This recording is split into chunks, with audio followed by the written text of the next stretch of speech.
Siempre pensé que la amistad era uno de los lazos más fuertes que uno podía tener. Y para mí, Sandra era más que una amiga. Era mi confidente, mi compañera en las buenas y en las malas, como una hermana que la vida me había regalado. Nos conocimos en la universidad, y desde entonces, nuestras vidas estuvieron entrelazadas. Compartimos risas, lágrimas, secretos, fiestas, vacaciones, todo. Nunca imaginé que una persona tan cercana a mi corazón pudiera traicionarme de la forma más cruel. Desde que empecé a salir con Rodrigo, Sandra fue una presencia constante. Nunca me molestó. De hecho, me alegraba que se llevaran bien. Rodrigo era atento, cariñoso, un poco reservado, pero siempre me hacía sentir amada. Y Sandra, ella era extrovertida, encantadora, con esa risa contagiosa que podía animar cualquier lugar.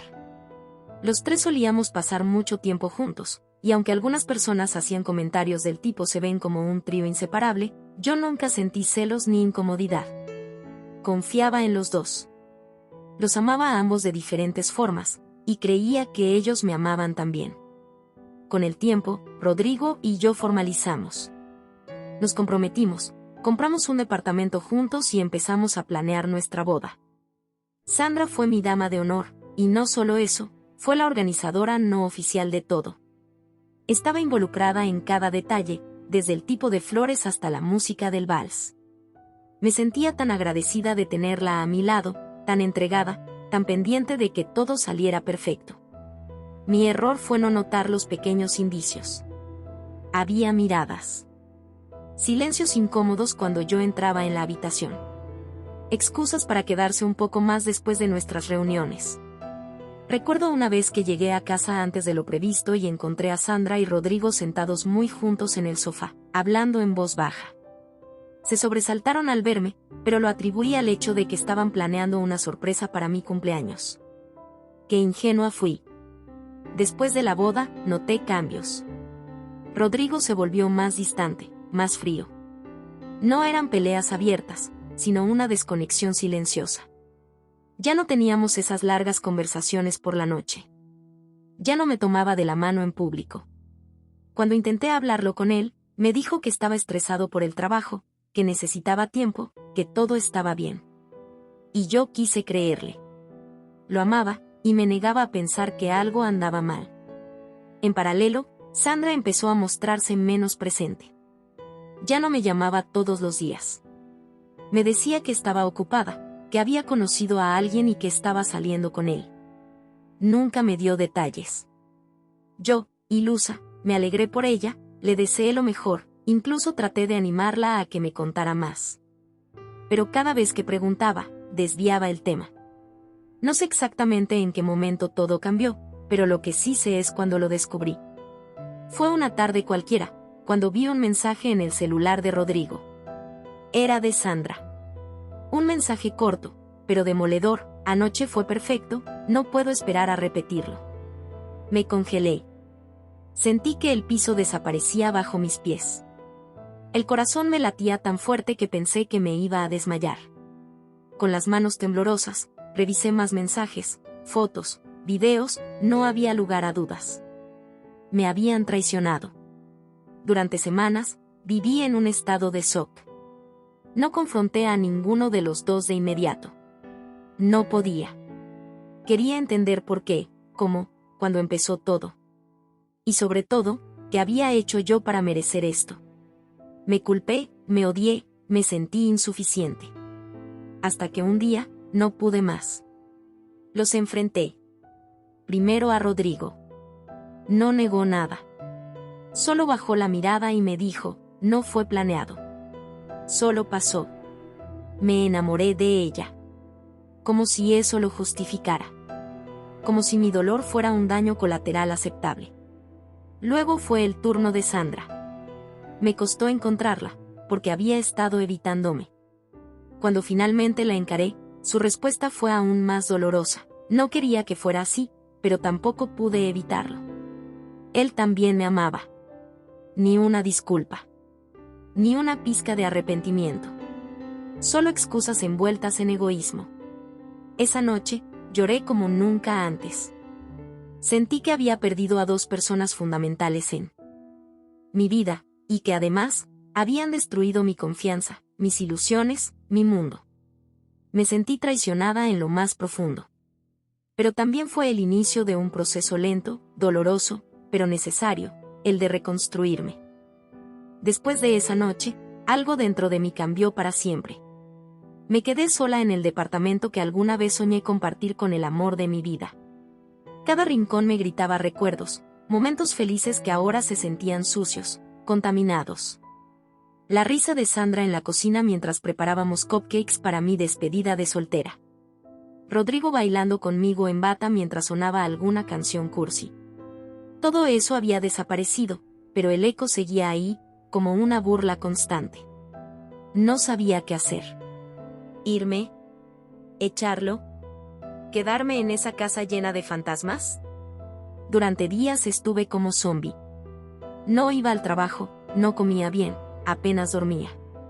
Mi mamá fue la primera en notarlo y me obligó, literalmente, a irme a su casa por unos días. Al principio me resistí, me daba vergüenza, me sentía como un fracaso. Pero cuando crucé la puerta de la casa de mis padres y sentí ese abrazo de mi madre, rompí en llanto. No podía más. Contarle todo a mis papás fue como sacarme una espina clavada en el alma. Lloraron conmigo, me escucharon, me cuidaron. Mis hermanas se turnaban para quedarse a dormir conmigo, me llevaban helado, películas, incluso trataron de hacerme reír. Y aunque nada podía borrar el dolor, su amor me sostuvo en esos primeros días de caída libre. Rodrigo se mudó unas semanas después. Ni siquiera tuvo la decencia de enfrentarme otra vez. Solo mandó un mensaje para avisarme que había recogido sus cosas mientras yo estaba fuera. Sandra, por su parte, desapareció. Dejó de escribir en redes, se cambió de número. En un principio, eso me dolió aún más. Quería gritarle, escupirle todo lo que sentía. Pero con el tiempo, entendí que su silencio era su forma de huir de la culpa. Y también me regaló algo importante, espacio para sanar. Decidí que no iba a dejar que esta traición definiera el resto de mi vida. Me inscribí a clases de yoga, volví al trabajo, retomé proyectos que había dejado en pausa por estar tan centrada en la relación. Una parte de mí seguía rota, sí, pero empecé a encontrar pequeños momentos de paz. Me hice amiga de compañeras del trabajo con quienes casi no hablaba. Una de ellas, Mariana, se convirtió en una especie de salvavidas emocional. Me escuchaba sin juzgar, me animaba a salir, a volver a sentirme yo. Un día, mientras tomábamos café, me dijo algo que se me quedó grabado. A veces, las traiciones más dolorosas son las que nos muestran qué tan fuertes podemos ser. Y aunque en ese momento me costaba creerlo, empecé a repetirlo como un mantra. Pasaron los meses y me fui sintiendo más firme. Pero como suele suceder, la vida tenía reservadas más sorpresas. Una tarde cualquiera, mientras hacía fila en el supermercado, alguien me tocó el hombro. Me giré, y ahí estaba ella. Sandra. Igual que siempre, pero diferente. Más delgada, con el rostro demacrado, los ojos rojos. Se veía nerviosa, como si hubiera estado practicando ese encuentro en su mente una y otra vez. Me quedé paralizada. No supe qué decir. Solo la miré. Ella tragó saliva, bajó la vista y dijo, necesito hablar contigo. Por favor. Dudé. Parte de mí quería gritarle, tirarle algo a la cara. Pero otra parte necesitaba respuestas. Así que acepté. Nos sentamos en una cafetería cercana. Fue una de las conversaciones más extrañas de mi vida. Al principio no hablaba. Solo lloraba. Luego, con voz entrecortada, empezó a contarme todo. Que lo suyo con Rodrigo empezó tiempo antes de mi boda. Que al principio fue una tontería, algo que ni siquiera sabían cómo manejar. Que se sintieron culpables, que pensaron en detenerse, pero que no pudieron. Me dijo que la noche antes de mi boda, él le dijo que estaba enamorado de ella, pero que aún así se casaría conmigo por compromiso. Esas palabras me dolieron más que cualquier cachetada. ¿Por compromiso? ¿Toda esa ceremonia, esas promesas, eran mentira? Sandra intentó justificarlo con su ya conocido "no lo planeamos". Me habló de su propia culpa, de sus pesadillas, de cómo se había distanciado de su familia porque todos la juzgaban. Que Rodrigo no era lo que ella pensaba. Que desde que se fueron a vivir juntos, todo fue cuesta abajo. Que él no trabajaba, que se volvió frío, que la trataba mal. Que sospechaba que ya le estaba siendo infiel, otra vez. No voy a mentir, parte de mí sintió una especie de alivio retorcido. No porque deseara su sufrimiento, sino porque por fin entendía que no era yo el problema. Que no había sido una mala esposa ni una mala amiga. Que los errores de ellos eran eso, suyos. Sandra me pidió perdón. Me dijo que no esperaba que la perdonara, pero que necesitaba decirlo. Que no podía seguir viviendo con ese peso. Y luego me miró a los ojos como si buscara redención. No le respondí en ese momento. Solo me levanté y me fui. No con rabia. Ni con dolor. Me fui con la certeza de que esa historia ya no era mi carga. Que ya no me debía nada. Esa noche, al llegar a casa, lloré. Pero fue un llanto diferente. No de tristeza, sino de liberación. Pasaron días enteros en los que apenas comía o salía de la cama. Mi mente no paraba de darle vueltas a todo. Me preguntaba en qué momento exacto comenzó su traición, qué palabras se dijeron cuando decidieron cruzar ese límite, cuánto tiempo llevaban mintiéndome en la cara. Era una tortura constante, una película que se repetía una y otra vez en mi cabeza. No podía dormir sin imaginar sus manos acariciándola a ella, sus labios besándola, su voz diciéndole las mismas cosas que alguna vez me decía a mí. La gente me decía que debía seguir adelante, que no valía la pena llorar por personas así. Pero ¿cómo se hace eso? ¿Cómo se reconstruye una vida cuando el pilar más grande se derrumba? No solo perdí a un esposo. Perdí a mi mejor amiga. A la única persona que me conocía desde que usábamos el mismo delineador barato en la universidad, a la que estuvo a mi lado cuando murió mi papá, la que me sostuvo de la mano el día que me aceptaron en mi primer trabajo. No era solo la traición de pareja, era la traición de hermana. Tuve que dejar el departamento. No podía soportar estar en ese lugar lleno de recuerdos con él, y con ella, ahora que sabía que había estado allí tantas veces a mis espaldas. Me mudé a un pequeño apartamento en otro barrio. Más lejos, más tranquilo. Cambié mi número. Me salí de las redes sociales por un tiempo. Necesitaba silencio. Necesitaba no ver sus caras. Curiosamente, fue en ese silencio donde comencé a entender cosas. A darme cuenta de cuántas veces puse a los demás por encima de mí. Cuántas veces ignoré señales porque no quería incomodar, porque no quería parecer celosa o desconfiada. Cuántas veces me callé lo que sentía por no hacer olas. Me criaron para ser una mujer comprensiva. Y ahí estaba el resultado, me pasaron por encima con los dos pies. Recuerdo una noche especialmente dura. Me senté en el suelo del baño, con la luz apagada, llorando como si se me fuera la vida por los ojos. De pronto me vi en el espejo, aunque casi no podía distinguirme. Y me dije a mí misma, esto no puede ser lo último que viva. Esto no puede ser cómo termina mi historia. Esa frase me cambió. Me agarré de ella como de un salvavidas. Empecé terapia. Al principio no hablaba mucho, solo lloraba. Pero poco a poco, empecé a desahogarme. Me di cuenta de lo mucho que me había descuidado por complacer a los demás. De lo sola que me sentía incluso antes de que todo estallara. Mi terapeuta me ayudó a identificar patrones, heridas viejas, formas de autocuidado que nunca había practicado. No fue fácil. A veces salía de las sesiones más rota de lo que entraba. Pero también sentía que, por primera vez, alguien me estaba escuchando de verdad, sin juzgarme, sin minimizar mi dolor. Al mismo tiempo, retomé actividades que había dejado de lado por años. Volví a pintar. No era buena, pero me relajaba. También me inscribí en un taller de escritura creativa. Me costó, pero escribir sobre lo que sentía, aunque fuera de forma velada, fue como sacar veneno del cuerpo. Empecé a conocer nuevas personas, a formar nuevas redes. No todos se quedaron, pero al menos ya no me sentía tan aislada. Y aunque todavía dolía, ya no era ese dolor punzante, como un cuchillo clavado.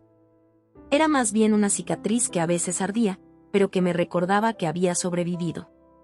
Un día, mientras caminaba por el parque, vi a una pareja abrazándose bajo un árbol. Él tenía un aire lejano a Rodrigo.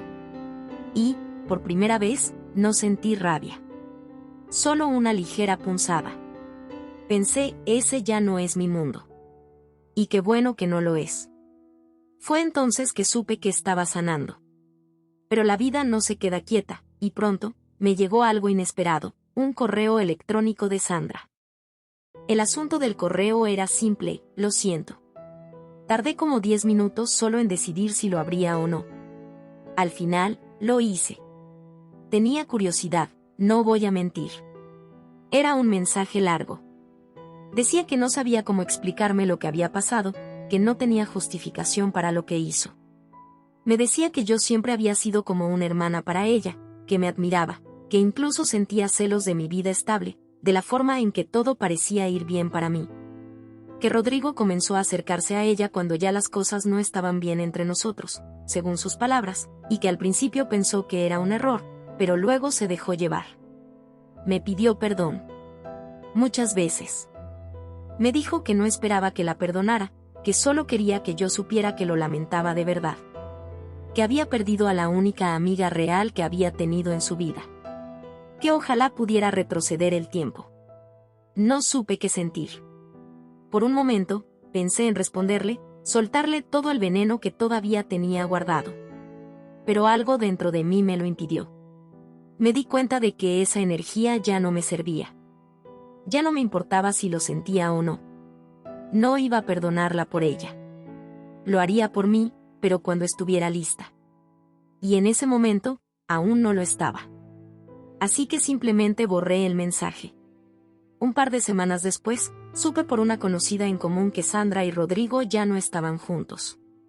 Que habían terminado hacía meses, de forma fea. Al parecer, él le hizo lo mismo a ella con otra mujer. No me alegró. Tampoco me entristeció. Fue más como un vaya, qué vueltas da la vida. A veces la gente espera que, después de algo así, uno se vuelva cínica. Que empieces a desconfiar de todos, que te encierres en tu propio dolor y dejes de creer en las personas. Y por un tiempo, lo hice. Pero poco a poco fui entendiendo que esa traición no define a todo el mundo. Que hay gente buena. Que hay amigas leales. Que hay amores sanos. Hoy, después de más de 2 años, puedo decir que estoy en un lugar mucho mejor. Tengo un nuevo círculo de amistades, pequeñas pero reales. Tengo una terapeuta que me ayudó a reconstruirme desde las ruinas. Incluso me di la oportunidad de empezar a salir con alguien, sin expectativas, solo con calma. Él sabe lo que viví, y ha sido respetuoso, paciente y transparente. Aún no sé a dónde vamos, pero por ahora, eso está bien. Lo más importante es que me tengo a mí. Que aprendí a escucharme, a ponerme límites, a decir esto no me hace bien y alejarme sin sentir culpa. Ya no quiero ser la que siempre está para todos, la que calla, la que aguanta. No más. Porque sí, me traicionaron. Me rompieron el corazón. Me fallaron de la peor forma. Pero también me obligaron a mirarme al espejo y ver todo lo que valgo. Me obligaron a reconstruirme. Y en ese proceso descubrí que soy mucho más fuerte de lo que jamás imaginé. Así que si tú, que estás leyendo esto, alguna vez te sentiste igual, te digo esto, no estás sola. Y esto no es el final de tu historia. Es solo el principio de una versión más fuerte, más sabia y más libre de ti. Gracias por escucharme.